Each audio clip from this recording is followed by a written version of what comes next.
Hello everyone, welcome back to my channel Sonai creation. আশা করছি তোমরা খুবই ভালো আছো। হ্যাঁ, আমি খুবই ভালো আছি। আজকে যে ভিডিওটা দেখছো থাম্বনেল দেখে অবভিয়াসলি বুঝতে পেরে গেছো। তবে তার আগে বলি, এই ভিডিওটা যে তোমরা দেখছো এটা ঠিক 5 মাস আগে বানানো ভিডিও। আমি ঠিক করেছিলাম প্রথমে এগুলো পোস্ট করবোই না কিছু, তারপরে ঠিক করলাম যে না ঠিক আছে, অনেকটা লেট করে এগুলো পোস্ট করব। তাই ফাইনালি তোমাদের সাথেও এগুলো শেয়ার করব। সবটা ভিডিওতে দেখতে থাকো, একদম স্ক্রিপ্ট করো না। এটা একটা সবথেকে খুশির খবর, আমি ফাইনালি মিমি হয়ে গেলাম। কি যে আনন্দ লাগছিল না। তবে মিমি হওয়ার জার্নিটা কিন্তু অনেকটাই বড়। তো চলো সেদিনের ঘটনাটা তোমাদের সাথে শেয়ার করে নিই। সেদিন ছিল 28শে ডিসেম্বর, রবিবার। সেই দিন হঠাৎ রাতে দিভাইয়ের খুব পেইন উঠলো। তারপরেই দিভাইকে নার্সিং হোমে ভর্তি করা হলো। এবার আমার বাড়িতে যখন ফোন করে তখন টাইমটা ছিল পুরো রাত 12টা। আর মায়ের এদিকে খুব শরীর অসুস্থ, মা তো এত রাতে আসতেও পারবে না। আমার কাকু আমাকে কিন্তু নিয়ে গিয়েছিল রাত 12টার সময় বাইকে করে। আর সেই সময় এত হাড়হিম ঠান্ডা পড়েছিল, কি যে বলবো। ওই 28, 29, 30 ওই তারিখগুলোতে ডিসেম্বরে এতটাই ঠান্ডা পড়েছিল, তোমাদের সম্ভবত মনে থাকবে নাকি আমি জানি না। তো যাই হোক, ওই 28 তারিখে কিন্তু ডাক্তার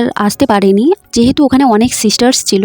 দিভাইকে দেখেছিল যে ঠিকঠাক ছিল আর পেনটাও কমে গিয়েছিল। 28শে ডিসেম্বর রবিবার রাত্রিবেলা যাই হোক ভালোই কেটে গিয়েছিল। তারপরের দিন মানে 29শে ডিসেম্বর ছিল দিনটা কিন্তু সোমবার। তারপরের দিন সকালবেলাটাও যেমন পেন হয়, তারপরে কিন্তু সারাদিনটা ঠিকঠাকই ছিল। সন্ধ্যের দিকে আর পারছিল না, ডক্টরও এসেছিল। দেন 7:30 নাগাদের দিকে আমার পাপা হলো, মানে আমার দিভাইয়ের ছেলে হয়েছে।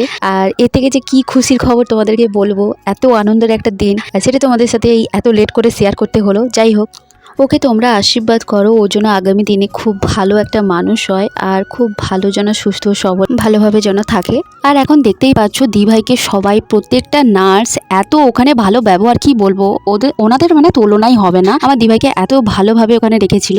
আর ওরা সবাই আস্তে আস্তে করে দিভাইকে গাড়িতে তুলবার জন্য নিয়ে আসছিল। যেহেতু আজকে পাপার ছুটির দিন ছিল, প্রায় 5টা দিনের মতন নার্সিংহোমে ওর কেটে গিয়েছিল। আজকে যেহেতু যাবে ও নিজের বাড়িতে। আর হ্যাঁ, তোমাদের তো একটা কথা বলাই হয়নি, আমার দিভাইয়ের কিন্তু সিজার করে বেবি হয়েছে।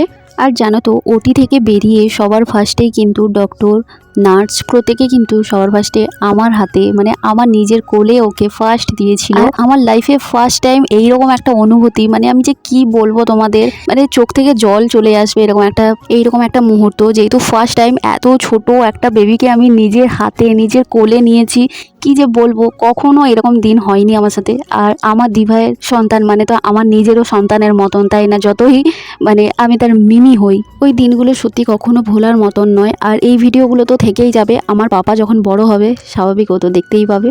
তো যাই হোক, এখন আমরা ফাইনালি দিভাইয়ের বাড়ি যাচ্ছি। পাপাকে এখন তার নিজের বাড়িতে নিয়ে যাব। আর কয়েকদিন পর আমার বাড়িতে আসবে, তখন তো খুব মজা হবে। আর সেই ভিডিওগুলো তোমাদের সাথে সবটা শেয়ার করব। আর এখন পাপার প্রায় ছোট থেকে বড় হয়ে ওঠার আপাতত 5টা মাসের জার্নি, এই ভিডিওগুলো তোমাদের সাথে একটু একটু করে সমস্তটাই শেয়ার করব। আর এই ছিল আজকের ভিডিও। ভালো লাগলে একটা লাইক করে দিও এবং চ্যানেলটিকে সাবস্ক্রাইব করে দিও। আর ততক্ষণে তোমরা সুস্থ থেকো, ভালো থেকো। আবার নতুন একটা ভিডিও নিয়ে খুব শীঘ্রই তোমাদের সাথে দেখা হচ্ছে। টাটা।